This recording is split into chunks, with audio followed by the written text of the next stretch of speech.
नमस्कार। आज हम एक बहुत ही असाधारण सफर पर निकलने वाले हैं। हमारे अपने सूरज के जन्म की कहानी को समझने का सफर, जो अरबों साल पहले शुरू हुई थी। तो चलिए शुरू करते हैं ये ब्रह्मांडीय यात्रा। हम सबने बचपन में ये कविता तो सुनी ही है, ट्विंकल ट्विंकल लिटिल स्टार। पर कभी सोचा है कि ये जो छोटे छोटे तारे आसमान में टिमटिमाते हैं, आखिर ये बनते कैसे हैं? आज हम इसी सवाल का जवाब ढूंढने निकले हैं। तो हमारी कहानी की शुरुआत होती है ब्रह्मांड के उस विशाल खालीपन से, उन जगहों से जिन्हें हम कह सकते हैं तारों की नर्सरी। हाँ, तो इन ब्रह्मांडीय नर्सरीज को असल में कहते हैं निहारिका, या अंग्रेजी में नेब्यूला।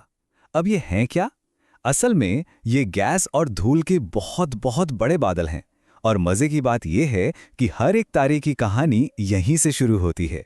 तो सवाल ये उठता है कि धूल का एक मामूली सा बादल एक चमकते हुए तारे में बदल कैसे जाता है? इसकी शुरुआत होती है एक बहुत ही पावरफुल प्रोसेस से, जिसे कहते हैं गुरुत्वाकर्षण पतन। मतलब बादल अपने ही वजन के नीचे सिमटना शुरू कर देता है। देखिए, तारा बनने का ये जो पूरा प्रोसेस है ना, ये कई स्टेप्स में होता है। सबसे पहले, जैसा हमने कहा, एक बहुत बड़ा गैस का बादल अपने ही गुरुत्वाकर्षण की वजह से सिमटने लगता है। अब जैसे जैसे ये सिकुड़ता है, इसके बीचों बीच यानी केंद्र में एक गर्म और घना प्रोटोस्टार बनता है। समझ लीजिए एक बच्चा तारा। और इसके चारों तरफ धूल और गैस की एक घूमती हुई डिस्क बन जाती है। फिर जब इस प्रोटोस्टार का सेंटर बहुत ही ज्यादा गर्म और दबाव वाला हो जाता है, तब होती है एक कमाल की घटना, और एक नया तारा जन्म लेता है। और जो आसपास डिस्क बच गई थी ना, उसी से हमारे सौर मंडल जैसे ग्रह बनते हैं। एक बात याद रखने वाली है, ये जो प्रोटोस्टार है ना, ये एक तारे का आप कह सकते हैं भ्रूण वाला स्टेज है। ये अभी तक अपनी खुद की रोशनी नहीं बना रहा। इसकी जो चमक होती है वो सिर्फ इसके सिकुड़ने से पैदा हुई गर्मी की वजह से होती है, बिल्कुल एक बच्चे तारे की तरह, जो अभी पूरी तरह से बना नहीं है। और फिर आता है वो जादुई पल, जब उस कोर का तापमान लाखों लाखों डिग्री तक पहुंच जाता है। तब शुरू होता है न्यूक्लियर फ्यूजन, यानी नाभिकीय संलयन। इसमें होता क्या है? हाइड्रोजन के एटम आपस में मिलकर हीलियम बनाते हैं, और इस प्रोसेस में इतनी ज्यादा एनर्जी निकलती है कि वो एक तारे को अरबों सालों तक रोशन रख सकती है। तो अब जब हम ये समझ गए हैं कि तारे आखिर बनते कैसे हैं, तो चलिए अब अपनी कहानी के मेन कैरेक्टर पर फोकस करते हैं, हमारे अपने सूरज पर। तो हमारा सूरज आखिर बना किस चीज से है? देखिए, ये मुख्य रूप से दो गैसों का एक बहुत बड़ा गोला है, हाइड्रोजन और हीलियम। और असल में यही वो ईंधन है जो सूरज की आग को, या कहें उसकी ऊर्जा को, बनाए रखता है। सूरज कितना बड़ा है, इसका अंदाजा लगाना भी मुश्किल है। पर एक मिनट के लिए सोचिए, अगर सूरज अंदर से खोखला होता ना, तो उसके अंदर पूरी 13 लाख पृथ्वी समा सकती थी। 13 लाख! ये वाकई में अविश्वसनीय है।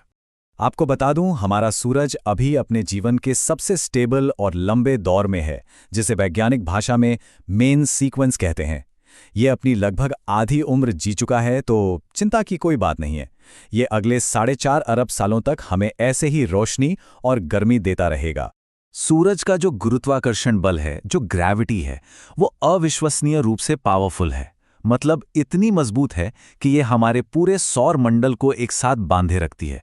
इसको ऐसे समझिए, अगर धरती पर किसी का वजन 50 किलो है, तो सूरज पर जाकर वो 1400 किलो का हो जाएगा। 1400!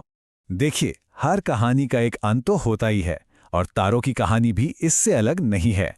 लेकिन ब्रह्मांड की सबसे खूबसूरत बात यह है कि यहाँ अंत का मतलब अक्सर एक नई शुरुआत होता है।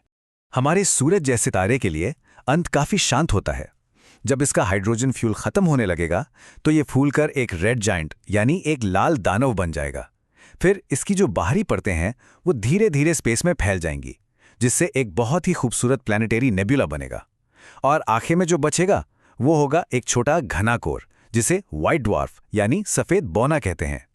लेकिन जो बड़े विशालकाय तारे होते हैं ना, उनका अंत कहीं ज्यादा ड्रामेटिक होता है। वो एक जबरदस्त भयंकर विस्फोट में खत्म होते हैं, जिसे कहते हैं सुपरनोवा। और ये विस्फोट इतना ज्यादा पावरफुल होता है कि कुछ पलों के लिए तो ये अपनी पूरी की पूरी गैलेक्सी से भी ज्यादा चमकने लगता है। देखिए, सुपरनोवा सिर्फ एक हिंसक अंत नहीं है, बल्कि ये जीवन के लिए बहुत जरूरी है। कैसे? ये सोना और यूरेनियम जैसे भारी एलिमेंट्स को पूरे ब्रह्मांड में बिखेर देता है। ये वही तत्व हैं जिनसे ग्रह बनते हैं और शायद जीवन भी। ये एक तरह से ब्रह्मांड का रिसाइकलिंग सिस्टम है जो नए तारों के जन्म में भी मदद करता है। और यही बात इस पूरे ब्रह्मांडीय चक्र का सार है कि अगर किसी तारे को जन्म लेना है तो एक तारे को मरना ही होगा। पुराने का अंत असल में नए की शुरुआत है। तो ठीक है, हमने सूरज की पूरी वैज्ञानिक कहानी तो देख ली, पर हजारों सालों से इंसान ने इसे सिर्फ एक आग के गोले के रूप में नहीं देखा है। तो क्या इसे समझने के और भी तरीके हैं? चलिए अब एक अलग नजरिए से भी इसे जानने की कोशिश करते हैं। तो ये एक गहरा सवाल है।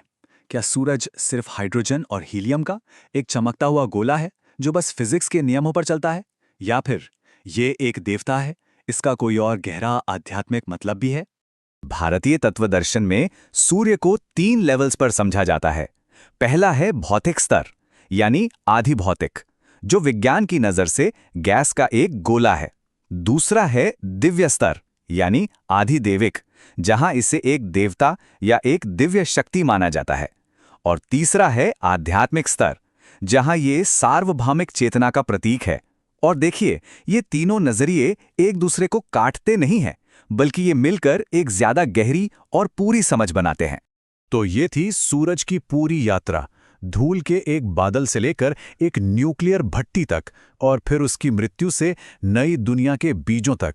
ये सचमुच एक अविश्वसनीय चक्र है, और ये सफर हमें हमारे आखिरी सवाल पर लाकर छोड़ देता है। ब्रह्मांड में पदार्थ का ये जो रिसाइकलिंग है, जन्म, मृत्यु और फिर पुनर्जन्म का ये जो चक्र है, क्या ये सिर्फ एक वैज्ञानिक प्रक्रिया है, या इसमें कुछ और भी गहरा मतलब छिपा है?